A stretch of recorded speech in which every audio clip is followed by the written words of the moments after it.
Trade Center, then a second crashing into the second. Mysterious bright flashes were seen from the chopper that was dropping a line out above the South Tower moments before it became the first steel structure in history to collapse. Capitol evacuated.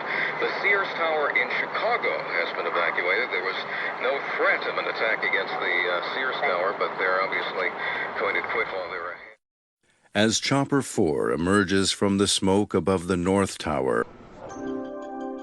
To generate a LiDAR map, an aircraft equipped with lasers flies over the site. The laser fires at the ground surface. The data collected will allow scientists to calculate the distance from the plane to the particular topographic feature being measured. Millions of these points are plotted on a computer and joined to form a visual representation of the surface, accurate to within 6 inches in height. It became a particularly important tool because at the wavelength that the laser fires, the smoke is transparent. So this was the first unimpeded view of the entire site. But as an aviator, you're responsible now for 6 people on board that aircraft. I can't make the decision for 6 other lives and 6 other families. Because if there's any way you could have, when you were looking at those people, you would have done it. Is that true? We would have tried. But if me trying to help people is going to kill more people on board my helicopter, if that helicopter, God forbid, falls to the ground, you have to say, we have to weigh the options and say, you know what, this isn't going to work. We're going to cause more problems than good right now. Prime time. If you could plan, I mean, the absolute worst case scenario high-rise mission, I mean, you had it on 9/11. There were numerous secondary explosions taking place in that building. There were numerous secondary explosions taking place. Prime time. If you could plan, I mean, the absolute worst case scenario high-rise mission, I mean, you had it on 9/11. There were numerous secondary explosions. The horror of September 11th from above.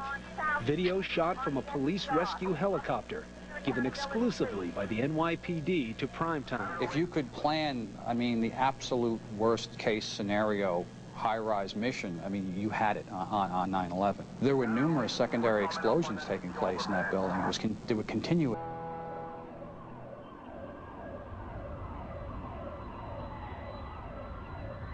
I heard a subsonic plane coming in. I was saying to my wife, thank God the military is up there, our boys are protecting us. And at the same time, simultaneously on TV, I'm watching a speck going into the World Trade Center.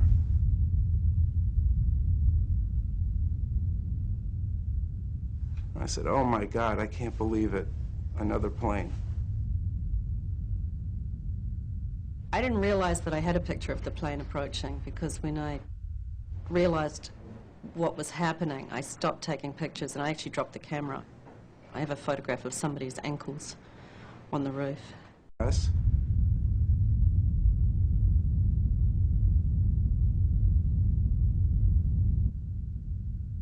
I didn't realize that I had a... I caught out of my eye an airplane, and I turned to Pat, my pilot, and I said, Pat, Jesus Christ, I said, there's a second plane crashing. And then as I turned back to the left again, I realized how close it was coming to us. I started to yell at Pat to climb, because I felt it was going to impact our aircraft. So we climbed. He went underneath us, and next thing I knew, I watched it impact the South Tower. And why didn't anyone make it to that roof? The only staircase leading there may have been destroyed, filled with smoke or fire. Maybe they couldn't open the door that led to the roof, a door that was usually locked to protect vital communications equipment. But there were people working in close proximity who had keys. And the Port Authority says there's no evidence that anyone was even close to that door. We may never know for sure,